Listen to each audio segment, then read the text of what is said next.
Fair use act, nigga. Drake Bell wasn't the first person to speak out about all this stuff going on with Dan Snyder. He just one of the latest ones to do so. And you can even look in this clip right here how uncomfortable Ariana Grande and I don't know the girl in the black hair's name, but they both look visibly uncomfortable. And there are a lot of other videos like this. I mean, Jeanette McCurdy spoke out about this too, talking about how hostile and uncomfortable and tense it was on set at any of his shows. I mean, just look at this picture. Dan Snyder with Miranda Cosgrove, and you can see she clearly is not comfortable with this. And Dan got his arm around her neck like that so she can't get away. This is flat out creepy as hell. And you see this is the type of shit that they promote on all these different shows and stuff, whether it be Disney or Nickelodeon. Just read this tweet that JJ posted after the show Just Jordan got canceled.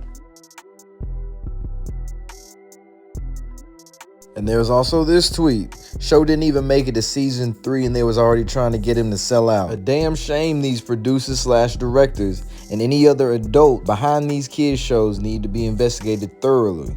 This is sick. And people wonder why a lot of these Nickelodeon and Disney kids, when they grow up, either have a drug problem or they end up quote-unquote going crazy. And the more I think about it, I find it ironic that Amanda Bynes went quote-unquote crazy last year, had a MK Ultra meltdown last year at 37 years old. And now Drake Bell is in the news talking about his experience on the Nickelodeon set. And speaking of which, I ain't even saying this to put no dirt on Drake Bell's name like that, but he got his own allegations too. Same with Kyle Massey. So you gotta remember, some of these child stars go from the victim to the predator through their grooming process. So yeah, just go back and look at any of those various clips anytime these child stars was on set and it was like behind the scenes. And you could see how tense they were. You could see it in their facial expression. You could see it in their eyes. You could see how, say, someone might take a couple steps away from Dan Snyder when he approaches them. Any of those weird foot fetish skits they was doing, or just any other weird skits you could think of that they thought was quote unquote funny back in the day. And one thing that I found interesting was that Devin Workshire and company from Ned's Declassified